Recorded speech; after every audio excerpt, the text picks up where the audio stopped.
La bohème expliquée aux gens qui connaissent pas la bohème, ou qui connaissaient la bohème mais qui ont un peu oublié qu'est-ce que c'est la bohème.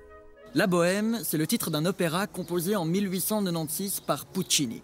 Puccini, de son vrai nom Giacomo Antonio Domenico Michele Secondo Maria Puccini, mais que nous appellerons ici Puccini parce que Giacomo Antonio Domenico Michele Secondo Maria Puccini c'est un peu trop long, et puis dire Puccini c'est quand même plus simple que de répéter à chaque fois Giacomo Antonio Domenico Michele Secondo Maria Puccini, est un compositeur italien né en 1858 en Toscane et mort en 1924 à Bruxelles. Donc pas en Toscane. Je vais donc vous parler d'un temps que les moins de 120 ans ne peuvent pas connaître. C'est l'histoire de 4 copains, 4 colocs, un peintre, un philosophe, un musicien et un poète qui essayent tant bien que mal de gagner quelques sous grâce à leur art. Et un soir de Noël, le poète, Rodolfo, rencontre sa voisine, Mimi, qui souffre de tuberculose, c'est-à-dire une maladie qui donne de la fièvre, qui s'attaque aux poumons, une maladie contagieuse. Tout le monde voit ce que c'est une maladie contagieuse. Donc Mimi reste confinée le plus possible chez elle en attendant de guérir. Tout le monde sait ce que ça veut dire, se confiner?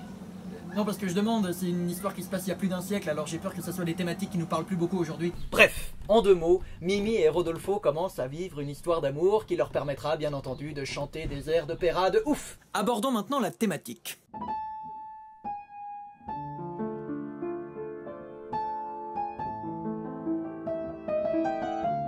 La vie de bohème est une expression utilisée couramment pour décrire un mode de vie sans chichi, avec très peu d'argent, peu de confort, sans autre souci que de mener une vie aussi agréable et libre que possible en se contentant du minimum. Moi, je vis d'amour et de danse, je vis comme si j'étais en vacances. La bohème peut être opposée notamment au mode de vie bourgeois qui lui consiste à travailler toute sa vie, à conserver son confort matériel et voire même à l'élargir, quitte à parfois passer à côté de certaines choses essentielles. Et vous trouvez que cette sorte de vie sans attache est amusante, je présume? Mais oui, madame, je trouve. J'ai tout ce qu'il me faut ici avec moi. J'ai de l'air dans mes poumons et quelques feuilles blanches pour travailler. C'est justement ce qui fait le succès d'un opéra comme La Bohème. Le public s'attache à des problématiques réelles, concrètes, populaires. Parce que dites-vous bien qu'à la même époque, enfin quelques années plus tôt, il y avait des compositeurs par exemple comme Wagner qui composaient des opéras immenses, qui mettaient en scène des mythes médiévaux avec des héros qui avaient des forces surhumaines et qui faisaient des choses pas possibles. Alors que là, dans La Bohème, les enjeux c'est se nourrir, se loger, se chauffer.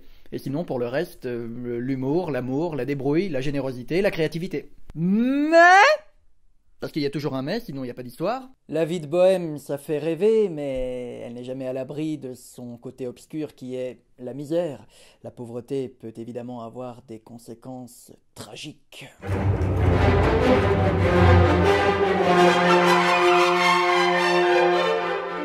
Mais je ne vous en dis pas plus pour le moment et vous invite à regarder les 4 épisodes qui vont suivre et qui vous résumeront les 4 actes de l'opéra de La Bohème, avec des extraits musicaux et tout, ça va être super.